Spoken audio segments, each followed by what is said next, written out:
Жүректегі мұз 83-ші бөлімі. Бүгінгі бөлімі өте қызықты эпизодқа толы болады. Видеоның соңына дейін көреміз. Мелик әкесін алғаш рет көреді. Меликтің әкесі Қалил Меликтің жұмыс орнына келіп, Мелик қызым, мен сені сағындым дейді.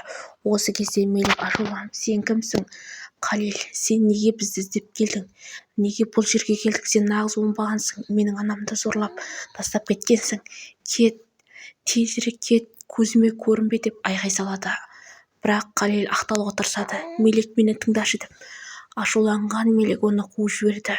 Сен кімсің сонша? Неге келесің? Біздерді кім соншалықты іздейтіндей? Енді келуші болма деп өзінен өзі жымырып, мен сені аған көрсетем, сен деп далаға қарай, яғни Нұққа баруға кетеді. Осылай қарайды, және кетіп бара жатыр. Көшеде Қалил артына бірде-бір рет қарамай. Мелик болса дереу Нұққа хабарласып жатыр. Телефоны шырылдаған Нұқ қуанып кетеді. Өйткені Мелик хабарласып тұрған. Мелигім, сен менің сыңарымсың ғой. Менің сені іздеп жатқанымды біліп хабарласып тұрсың. Рахмет, Мелигім. Менің сенімен ақылдасатын шаруам бар. Сен бұрын шығармадан жақсы жазушы едің ғой. Мен Себелаға хат жазбақ болып жатырмын. Маған тез көнбегің керек. Маған хат жазып берші деп аузына жұқпай сөйлеп жатыр. Ал мұнда Мелик, тыңдашы Нұқ, қазіргі проблема ол емес. Мені іздеп әкем келді. Әкем менің жұмыс орныма келді дейді. Сонда шошып кетеді. Не дейсің, не қыл дейсің? Ол неге келді, не үшін келді деп ашуланып кетті. Білмеймін. Қазір мен сенің қасыңа барамын дейді. Ал мұнда Бинами әйелінің көзіне шөп салып жүр, яғни оның көңілдесі Түркан екен. Түрканмен бір қоңырнақ үйде кездесіп, тіпті енді күнәлі болдық, күнә жасадық дейді. Сол кезде шығып бара жатыр. Мен сізге бірден айтқым келеді, Бинами аға дейді. Қайтадан, жоқ, айтқым келмей қалды дейді. Бұл қу ғой енді. Жоқ, айта ғой дейді. Мен сізге қатты ғашық болып қалдым. Енді не істесем екен? Бірақ тағдыр ғой, мен сенімен қосыла алмаймын деп сондай бір жылы сөзбен кетіп бара жатыр. Бинами болса Түрканның сөздерін естіп, мен де сені сүйемін, мен де саған ғашықпын деген секілді сөздерін айтып жатқан кезде Жанан деген әйелі хабарласып қалады. Ал Бинами не істерін білмей, ойбай, енді не істеймін? Тез шығып кет, екеуміз бөлек шығайық дейді. Осы кезде бөлек шығып бара жатқан кезде қонақ үйдің қызметшілері көріп қалады. Білесің бе, ана Жанан деген өте көкбет әйел ғой. Бинами ол сыртынан көзіне шөп салып жүр. Бір күні есіктен Жанан быт-шытын шығарады деген секілді. Ол бұрын қызметші болғанда бұндай әдетті білмейтін еді дейді тағы да екінші қызметкері. Қазір Шансален әулетінің тұңғышы болғаннан кейін осындай жүріс жасап жүр дейді. Ал Бинами болса, қыздар, ауыздарыңды жабыңдар деген секілді ақшасын төлеп жатыр. Сөйтіп ақшасын төлеп далаға шығады. Енді Жананға есеп беру керек қой. Жанан болса видео қоңыраумен телефон соғып тұр.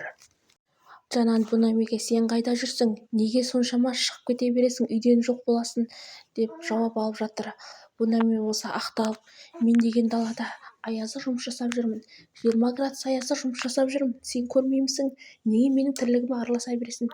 Мен қонақ үйлердің барлығына кіріп, анау-мынау қаншадан келеді туризм сияқты барлығын есептеп жүрмін деп қылғеңірдек болып айтып жатыр.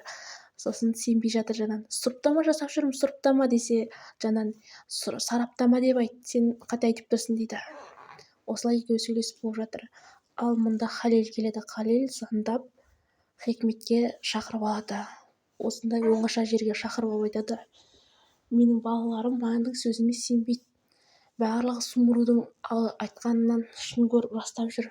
Мен ондай азғын емеспін. Мен Сумруды ешқашанда зорламадым. Сумру бәрін өтірік айтты. Тіпті балаларды да маған қарсы қойды. Енді мен не істеймін? Ол балаларға шын екенін, ол ешқандай зорлық болмаған, өз еркімен болған, пайда болған, қалай ғана айтамын деп ақталды. Шын мәнінде бұл жерде Халил өтірік айтып тұр, бірақ енді Хикмет оған сеніп тұр, өйткені Сумруды жек көреді.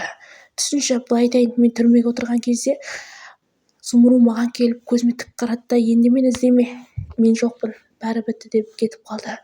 Тіпті менен аяғы ауыр екенін айтпады. Ал кейін аяғы ауырлап босанып болғаннан кейін егіздерді ауру қарт анама тастап кетті. осыдан кейін суыру қалай ана болып жүр. Ол байлық үшін бәріне де келеді. Тіпті осы жағы Жансәлен Сәметті де өзіне қарату үшін, әйелінің ауру екенін білген үшін осы жаққа келіп, бір баласы барын біліп, сол балаға күтуші болып, барлығы жоспарымен Сәметті өзіне қаратып алған, байлық үшін деп азғырды. Көлікте келе жатқан Хикмет пен Халил тағы да жоспар құрды. Ол жоспары ендігі Мелекке ешқандай өзіне қарата алмайтынын білгеннен кейін Нұхқа көшті жоспары. Ол айтып жатыр, бала кезде Нұх маған ақша жинап, апамнан бері жүріп, тіпті өзі де келді сол кезде мен, балам, бұл ақшаны алмаймын, мен саған әке ретінде ештеңе бере алмадым деген секілді сөздерін айтты. Сонда Хикмет күліп жіберіп, енді біз Нұхтың әлсіз жерін білдік, ол сені жақсы көреді дейді. Ал мұнда Туркан келді.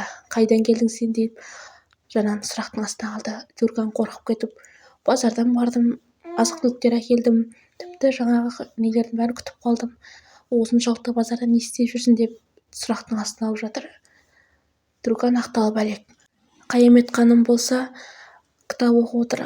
Ал осы жерде келіп Жанан, мен мәдениетті әйел не істеу керек дейді. Сонда мәдениетті әйел кино көру керек, кітап оқу керек, театрларға бару керек, сәнді салондарға бару керек деген секілді өзінің кеңесін айтып жатыр. Ойланып қалды. Сосын Туркан келеді шай, кофе әкеліп. Осы кезде Қиямет ханым сұрайды, Эсманы көрдің ба? Эсма бүгін үйден көрінбеді дейді. Туркан көрмедім мен дейді. Ал Жанан болса, отыр Туркан, мен сенімен сөйлесем дейді. Кемпір болса, Эсма келін іздеп жүр, ол қайда кеткен? Мен бүгін көрмей қалдым ба? Неге телефон шықсам өшірлі дейді. Ал Жанан мына жақта Турканға кеңес сұрап жатыр. Сен Бенами екеуің базардан бардыңдар ма, кездестіңдер ма дейді. Қорқып кеткен Туркан, жоқ, мен оны көрмедім, кездеспедім дейді. Осы кезде қолынан ұстап Турканның, білесің бе, мен соңғы кезде қатты күйзеліп жүрмін. Бенами басқа біреумен кездесіп жүрген секілді. Сен білесің бе, сен сыртқа көп шығып жүрсің, анау жұрттардан естідің бе Бенами туралы дейді. Туркан қорқып кетті. Онда естіген жоқпын, Бенами аға сізді сүйеді дейді. Қолынан жарақат алған Асад есік алдындағы баққа келе жатыр. Ол бақта әжесі шай ішіп отыр. Сен бала тағы не білдірдің? Мына қолың не жарақат деді. Әже, жай ғана жарақат, ештеңе де білдірген жоқпын. Жай мен өз жұмысыммен жүрмін дейді. Шыныңды айт, сен Эсманы қайда апарып тастадың деп сұрақтың астына алып жатты. Бірақ Асад ешқандай мән бермеді. Алайда мына жақта Эсма қараңғы бөлмеде, тіпті қора десем де болады, қораның ішінде естен танып жатты. Бір кезде естен ақырын жинап оянады. Бұл жерде тек күн сәулесі түсіп тұрған кішкене ғана шағын терезе секілді ағашпен қапталған нәрсе бар. Мен қайдамын? Мені бұл жерге кім әкелді деп таңғалып жатыр. Бұл Асадтың ісі еді. Ертеңгі бөлімде толық салатын боламын. Видеоны аяғына дейін көргендеріңіз үшін рахмет. Пікір жазып, лайк басып кеткендеріңіз үшін тағы да рахмет. Тіркеліп кетулеріңізді өтінемін. Жалғасы бар.